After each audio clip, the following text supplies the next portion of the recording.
ಜ್ಞಾನವಿಕಾಸ YouTube ವಾಹಿನಿಯ ಸಮಸ್ತ ವೀಕ್ಷಕರಿಗೂ ನಮಸ್ಕಾರ. ವೀಕ್ಷಕರೇ, ಈ ದಿನದ ಜ್ಞಾನದ ಜಗಲಿ ಸಂಚಿಕೆಯಲ್ಲಿ ಇಲ್ಲಿಯವರೆಗಿನ ವಿಷಯಕ್ಕಿಂತ ಸ್ವಲ್ಪ ಭಿನ್ನವಾಗಿ ಕಥೆಯ ಮೂಲಕ ನಮ್ಮ ವಿಷಯವನ್ನ ಪ್ರಸ್ತುತಪಡಿಸುವ ಪ್ರಯತ್ನವನ್ನ ಮಾಡ್ತಾ ಇದ್ದೇವೆ.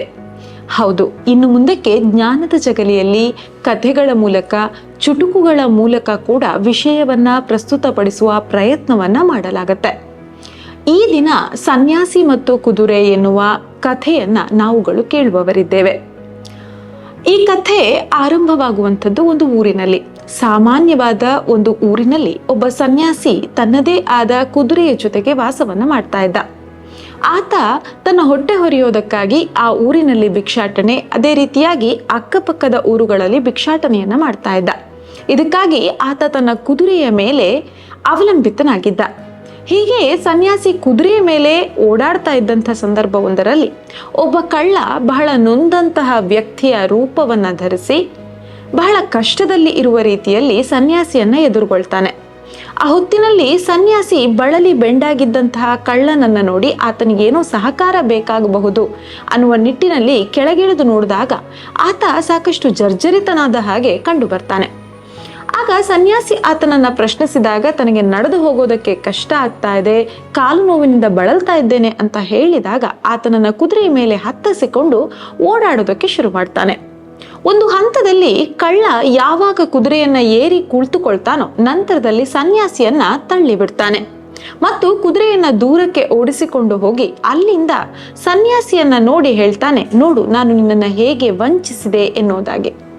ಆದರೆ ಇದಕ್ಕೆ ಪ್ರತಿಯಾಗಿ ಸನ್ಯಾಸಿ ಒಂದು ಉತ್ತರವನ್ನ ನೀಡ್ತಾನೆ. ಆತ ಆ ಕಳ್ಳನನ್ನ ಉದ್ದೇಶಿಸಿ ಹೇಳ್ತಾನೆ, ನೀನು ಕದ್ದುಕೊಂಡು ಹೋಗ್ತಾ ಇರುವಂಥದ್ದು ಸಂತೋಷದ ವಿಷಯವೇ, ಆದರೆ ಯಾವುದೇ ಕಾರಣಕ್ಕೂ ಯಾರಾದ್ರೂ ನಿನ್ನನ್ನ ಈ ಕುದುರೆಯನ್ನ ನೀನು ಹೇಗೆ ಕದ್ದೆ ಅಂತ ಕೇಳಿದಾಗ ನಾನು ಒಬ್ಬ ಆರೋಗ್ಯ ಸಮಸ್ಯೆ ಇದ್ದವನ ರೂಪದಲ್ಲಿ ಕಾಲು ನೋವಿದೆ ಎನ್ನುವ ಕಾರಣವನ್ನ ಹೇಳಿ ಈ ಕುದುರೆಯನ್ನ ಕದ್ದೆ ಅನ್ನೋದನ್ನ ಹೇಳಬೇಡ ಅನ್ನೋದಾಗಿ ತಿಳಿಸ್ತಾನೆ. ಇಲ್ಲಿಗೆ ಈ ಕತೆ ಕೊನೆಗೊಳ್ಳುತ್ತೆ. ಇಲ್ಲಿ ಗಮನಿಸಬೇಕಾದಂಥ ಒಂದು ಅಂಶ ಇದೆ. ಸನ್ಯಾಸಿ ಯಾವ ಕಾರಣಕ್ಕಾಗಿ ಕಳ್ಳನನ್ನ ಉದ್ದೇಶಿಸಿ ಆ ರೀತಿಯ ಮಾತನ್ನ ಹೇಳ್ದ ಅನ್ನುವಂಥದ್ದು. ಮುಖ್ಯವಾಗಿ ಎಷ್ಟೋ ಸಂದರ್ಭದಲ್ಲಿ ನಾವು ತಪ್ಪನ್ನ ಮಾಡ್ತೇವೆ ಮತ್ತು ಆ ತಪ್ಪನ್ನ ಸಮರ್ಥಿಸಿಕೊಳ್ತೇವೆ. ನಮ್ಮದೇ ಆದ ರೀತಿಯಲ್ಲಿ ಆ ತಪ್ಪನ್ನ ನಾವು ಹರಡಿಕೊಂಡು ಬರ್ತೇವೆ.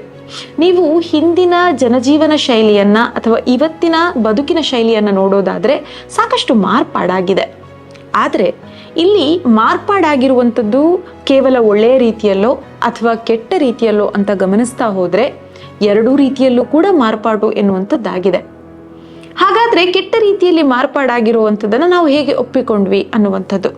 ಕೆಲವೊಮ್ಮೆ ನೀವು ಒಂದಷ್ಟು ವಿಷಯಗಳನ್ನ ಮಾಡ್ತಾ ಹೋದ ಹಾಗೆ ಅದು ಸಾಮಾನ್ಯ ಅನ್ನುವ ಹಂತಕ್ಕೆ ಹೋಗುತ್ತೆ. ಅದು ತಪ್ಪೇ ಇರಲಿ ಸರಿಯೇ ಇರಲಿ, ಇಲ್ಲಿ ತಪ್ಪನ್ನ ಒಬ್ಬ ವ್ಯಕ್ತಿ ಯಾವುದೋ ಸೋಗು ಹಾಕಿ ಮಾಡಿ ನಂತರದಲ್ಲಿ ಅದನ್ನ ವಾದಿಸಿಕೊಂಡು ಸರಿ ಮಾಡುವ ಹಂತಕ್ಕೆ ಬಂದು ನಿಂತಾಗ ಸಮಾಜಕ್ಕೆ ಅದೊಂದು ತಪ್ಪು ಸಂದೇಶವನ್ನ ರವಾನಿಸಬಹುದು.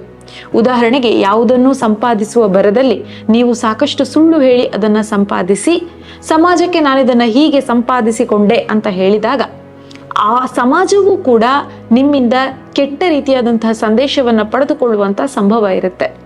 ಹಾಗಾಗಿ ಯಾವುದೇ ವಿಷಯವನ್ನಾದ್ರೂ ಸರಿ ಪಡೆದುಕೊಳ್ಳುವ ಮುಂಚೆ ನ್ಯಾಯವಾದ ದಾರಿಯಿಂದ ಪಡೆದುಕೊಳ್ಳಿ ಮತ್ತು ನೀವು ಪಡೆದುಕೊಂಡ ರೀತಿಯ ಬಗ್ಗೆ ಸಮಾಜಕ್ಕೊಂದು ಒಳ್ಳೆಯ ಸಂದೇಶ ರವಾನೆಯಾಗಲಿ, ಕನಿಷ್ಠ ನಿಮ್ಮ ಆತ್ಮಕ್ಕಾದ್ರೂ ಅದರಿಂದ ಸಂತೃಪ್ತಿ ಸಿಗಲಿ ಅನ್ನೋದನ್ನ ಈ ಕಥೆಯ ಮೂಲಕ ನಾವು ಅರಿತುಕೊಳ್ಳಬಹುದು. ಇದಲ್ಲದೆ ಕೆಲವೊಮ್ಮೆ ಕಷ್ಟ ಬಂದಾಗ ನಾವು ಯಾವುದೋ ಒಂದು ಮುಖವಾಡವನ್ನ ಧರಿಸಿದಾಗ ನಿಜವಾಗಿ ಅದು ಯಾರ ಮುಖವೋ ಅವರಿಗೆ ತೊಂದರೆ ಆಗಬಹುದು. ನಾವು ಕಳ್ಳತನವನ್ನ ಮಾಡುವಾಗ್ಲೋ ಅಥವಾ ಸುಳ್ಳನ್ನ ಹೇಳುವಾಗ್ಲೋ ಯಾವುದೋ ಒಂದು ಸೋಗನ್ನ ಹಾಕ್ತೇವೆ. ಉದಾಹರಣೆಗೆ, ಅದು ಕುರುಡನ ವೇಷವಿರಬಹುದು, ಕಿವುಡನ ವೇಷವಿರಬಹುದು, ಬೇರೆ ಯಾವುದೋ ರೀತಿಯಾದಂತಹ ವೇಷಗಳಿರಬಹುದು. ಆದರೆ ನಿಜವಾಗಿಯೂ ಅಂಥ ಮನುಷ್ಯನನ್ನ ಸಮಾಜ ಬಹಳ ಕೆಟ್ಟದಾಗಿ ನಡೆಸಿಕೊಳ್ಳುವ ಸಂಭವ ಇರುತ್ತೆ. ಹಾಗಾಗಿ ನಿಮ್ಮ ಯಾವುದೋ ರೀತಿಯ ಕೆಟ್ಟ ಕೆಲಸವನ್ನ ಮಾಡುವ ಉತ್ಸಾಹಕ್ಕಾಗಿ ನೀವು ತೊಡುವಂತಹ ವೇಷಗಳು ಇತರರಿಗೆ ತೊಂದರೆಯನ್ನ ಉಂಟು ಮಾಡದೇ ಇರಲಿ ಅನ್ನುವಂಥದ್ದು ಕೂಡ ಈ ಕಥೆಯ ಕಾಳಜಿಯಾಗಿದೆ. ಒಟ್ಟಾರೆಯಾಗಿ ನಾವು ಬದುಕುವ ದಾರಿ ಸಮಾಜಕ್ಕೆ ಕನಿಷ್ಠ ನಮ್ಮ ಆತ್ಮಕ್ಕೆ ಸಂತೃಪ್ತಿಯನ್ನ ನೀಡುವಂಥದ್ದಾಗಿರಲಿ. ಇಷ್ಟು ಮಾಹಿತಿಯ ಜೊತೆಗೆ ಈ ದಿನದ ಕಥೆಯನ್ನ ಇಲ್ಲಿಗೆ ಕೊನೆಗೊಳಿಸ್ತಾ ಇದ್ದೇನೆ. ಇಂಥ ಇನ್ನೊಂದು ಕಥೆಯ ಮೂಲಕ ನಿಮ್ಮನ್ನ ಮತ್ತೆ ಭೇಟಿಯಾಗ್ತೀವಿ. ನಮಸ್ಕಾರ.